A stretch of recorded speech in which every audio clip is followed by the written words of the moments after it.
വളരെ മോശപ്പെട്ട ആരോപണങ്ങളാണ്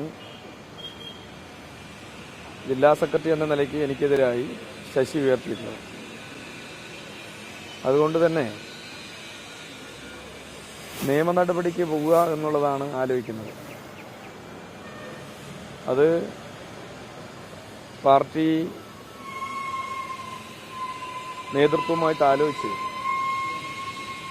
പാലക്കാട് ജില്ലാ കേന്ദ്രവുമായിട്ട് ആലോചിച്ച് ഇന്ന് തന്നെ അതിനൊരു നിയമ നടപടി സ്വീകരിക്കുന്നതിന് വേണ്ടിയിട്ടുള്ള ഇടപെടൽ നടത്താനാണ് ഉദ്ദേശിക്കുന്നത്. ബാക്കിയെല്ലാം ഇന്നലെ പറഞ്ഞ കാര്യങ്ങളാണ് ആവർത്തിക്കാൻ. വ്യക്തികൾ തമ്മിലുള്ള പ്രശ്നം മാത്രമായിട്ട് ചുരുക്കാനൊക്കെ ചില ആളുകൾ ശ്രമിക്കുന്നുണ്ട്. പാർട്ടിക്ക് ആവശ്യമുള്ളത് അങ്ങനെയാണോ? രണ്ട് വ്യക്തികൾ തമ്മിലുള്ള പ്രശ്നമാണോ ഇതൊക്കെ? കമ്മ്യൂണിസ്റ്റ് പാർട്ടിയിലേക്കൊക്കെ എന്ത് വ്യക്തികൾക്ക് പ്രാധാന്യം?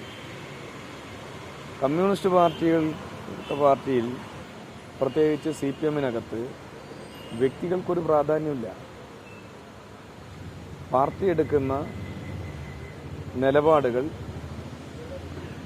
ഏത് ഘടകത്തിലാണോ ഞങ്ങളെല്ലാം പ്രവർത്തിക്കുന്നത് ആ ഘടകത്തിൽ കൂട്ടായ ചർച്ചയുടെ അടിസ്ഥാനത്തിൽ വളരെ സത്യസന്ധമായി പൊതുസമൂഹത്തിൽ നടപ്പിലാക്കുക. അതുമാത്രമാണ് വ്യക്തികളെന്ന നിലയ്ക്ക് ഞങ്ങൾക്ക് നിർവഹിക്കേണ്ടത്. അല്ലാതെ വ്യക്തികളെന്ന നിലയ്ക്ക് ഞങ്ങളാരും പാർട്ടിക്ക് മീതയേ അല്ല. ഞങ്ങൾ സ്ഥിരമായി പറയുന്നൊരു വാചകമുണ്ട്, ആരും ഈ ചെമ്പതാകയ്ക്ക് മുകളിലല്ല, എല്ലാവരും അതിന് താഴെയാണ്. വ്യക്തിപരമായി എടുത്തോ? ജില്ലാ സെക്രട്ടറി കമ്മിറ്റികളുടെ തീരുമാനം ജില്ലാ സെക്രട്ടറിയുടെ തീരുമാനമാണ് എന്ന രീതിയിലൊക്കെ ശശി അതിനെ വ്യക്തിപരമായി എടുത്തു എന്ന് തോന്നുന്നുണ്ട്. അതുകൊണ്ടാണോ അങ്ങനെയുള്ള? അത് അയാളോട് ചോദിക്കേണ്ട കാര്യങ്ങളാണ്. ഓരോ ആളുകൾക്കും ഓരോ രീതിയാണ്. പക്ഷെ പാർട്ടി പറയുന്നത് കേൾക്കുക എന്നുള്ളതാണ് ഞങ്ങളെല്ലാവരും. ഞങ്ങൾക്കൊക്കെ വ്യക്തിപരമായി എന്ത് തീരുമാനങ്ങൾ ഉണ്ടെങ്കിലും ആ തീരുമാനങ്ങൾക്കപ്പുറം പാർട്ടി കൂട്ടായി ചർച്ച ചെയ്തെടുക്കുന്ന തീരുമാനങ്ങളാണ് അന്തിമം.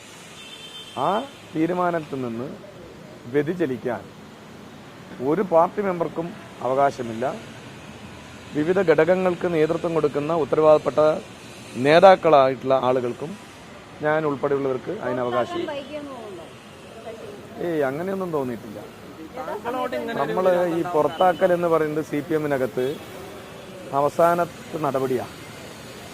അപ്പോൾ അതിനിടയിൽ ആരെയും വിവിധ തരത്തിലുള്ള നടപടികൾ സ്വീകരിക്കും, ആ തെറ്റിൻ്റെ ഗ്രാവിറ്റി അനുസരിച്ച്.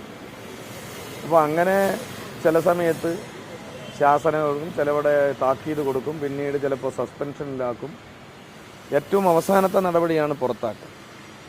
CPM-നകത്ത് എടുക്കുന്ന നടപടികളെല്ലാം ഓരോ സഖാക്കളെയും തെറ്റ് തിരുത്തി തിരിച്ചു കൊണ്ടുവരാനാണ്.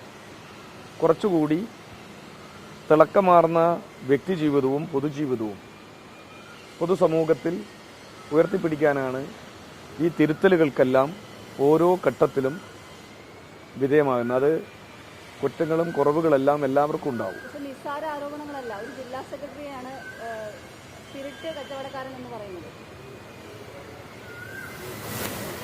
നിങ്ങളത് ഞാൻ തന്നെ പറഞ്ഞു കഴിഞ്ഞല്ലോ. ഇനിയിപ്പോൾ ഏഷ്യാനെറ്റിന് വീണ്ടും ചോദിച്ച് വീണ്ടും അത് തന്നെ പറയേണ്ട കാര്യമുണ്ടോ? ഏഷ്യാനെറ്റുകാർക്ക് ഇതിങ്ങനെ സ്പിരിറ്റ് എന്ന് പറഞ്ഞ് പറയട്ടെ, ഞാൻ പറഞ്ഞോട്ടെ. ഇന്നലെ നിങ്ങളുടെ ചാനലും എൻ്റെ മുമ്പിൽ ഉണ്ടായിരുന്നല്ലോ, ഏഷ്യാനെറ്റ് ചാനലും എൻ്റെ മുമ്പിൽ ഉണ്ടായിരുന്നല്ലോ. അവരോട് കൂടിയിട്ടാണല്ലോ ഞാൻ അതിന് ഉത്തരം പറഞ്ഞത്. നിങ്ങൾക്കിനി ഇങ്ങനെ ജില്ലാ സെക്രട്ടറി സ്പിരിറ്റ് നിങ്ങൾ എത്ര തവണ വേണമെങ്കിലും അത് ആവർത്തിച്ചോളും. സുരേഷ് ബാബുവിൻ്റെ ശരീരത്തിൽ ഒരു പോറൽ പോലും ആ കാര്യത്തിലുണ്ടാവില്ല. ഒരു ചെറിയ ഒരു തന്മാത്രൻ്റെ വലുപ്പത്തിൽ പോലും എന്നെ അത് ബാധിക്കില്ല. അതാണ് എൻ്റെ പൊതുജീവിതവും എൻ്റെ വ്യക്തിജീവിതവും. എന്നെ അറിയുന്നവർക്ക് നന്നായിട്ടറിയാം, ഈ നാട്ടിലെ ജനങ്ങൾക്ക് നന്നായിട്ടറിയാം, ഞാൻ പ്രവർത്തിക്കുന്ന മേഖലയിൽ സാധാരണ മനുഷ്യർക്ക് നന്നായിട്ടറിയാം ഞാൻ എങ്ങനെയാണ് പാർട്ടി സംഘടനാ രംഗത്ത് പ്രവർത്തിച്ച് ഇവിടെ എത്തിയെന്നുള്ളത്. അതുകൊണ്ട് ഇത് പറഞ്ഞിട്ടൊന്നും ഒരു പ്രയാസവും എന്നെ സംബന്ധിച്ചിടത്തുണ്ടാവില്ല. നിങ്ങളിങ്ങനെ പറഞ്ഞു നടന്നോളൻ, അത് നിങ്ങൾക്ക് കിട്ടിയൊരു അവസരമാണ്. അതുകൊണ്ടാണ് ഞാൻ ആദ്യം തന്നെ പറഞ്ഞത്, ഇത്തരം കാര്യങ്ങളെല്ലാം മോശപ്പെട്ട കാര്യങ്ങൾ പ്രചരിപ്പിക്കുക എന്നുള്ളത് അതിനെതിരായി നിയമ നടപടി സ്വീകരിക്കുമെന്ന് പറഞ്ഞത്. അദ്ദേഹം ഇന്നലെ പറഞ്ഞത് ഒരു കോൺഫിഡൻഷ്യൽ ഫയൽ എക്സൈസ് ഡിപ്പാർട്ട്മെന്റിന്റെ കയ്യിലുണ്ട്, അതിൽ താങ്കളുടെ പേരും ഫോട്ടോയും ഉൾപ്പെടെ ഉണ്ട് എന്നൊക്കെയാണ് പറഞ്ഞത്. അയാള് വെളിയിടട്ടെ എന്ന് നിങ്ങൾ അത് ഞാൻ ചോദിക്കട്ടെ. അല്ല അതെ, അയ്യോ അത് ഇന്ന് തന്നെ വിടാൻ പറയുന്നത്. മാധ്യമങ്ങൾ ഇപ്പോൾ പോയി അയാളോട് ആ തെളിവൊന്ന് വിടാൻ പറയും, വിടാൻ പറയണം. അതല്ലേ അന്തസ്സുള്ള ആരോപണം ഉന്നയിച്ച ആളുകൾക്ക് ആ ആരോപണത്തിന്റെ വസ്തുതകൾ പുറത്തുവിടാൻ സാധിക്കണം. അല്ലാണ്ട് വെറുതെ ആരോപണം ആകാശത്ത് നിർത്തുകയല്ല വേണ്ടത്, ആകാശത്ത് നിർത്തുകയല്ല വേണ്ടത്. ആ ആരോപണം തെളിയിക്കപ്പെടുന്ന തെളിവുകൾ പുറത്തുവിടട്ടെ. പിന്നെ കോൺഫിഡൻഷ്യൽ ഫയലുണ്ട്, ആയിക്കോട്ടെ, ഞാനിതുവരെ അറിഞ്ഞിട്ടില്ല. അപ്പൊ അങ്ങനെ ഒരു ഫയൽ ഉണ്ടെങ്കിൽ അതുകൂടി പുറത്തു വരട്ടെ എന്ന്. ലോകത്തെവിടെയായാലും ഏത് സമയത്തും 24 വാർത്തകളും ഓഗ്മെന്റഡ് റിയാലിറ്റി പാക്കേജുകളും എക്സ്പ്ലെയിനറുകളും വിശദമായി കാണാൻ ഞങ്ങളുടെ യൂട്യൂബ് ചാനൽ നിങ്ങൾക്ക് സബ്സ്ക്രൈബ് ചെയ്യാം.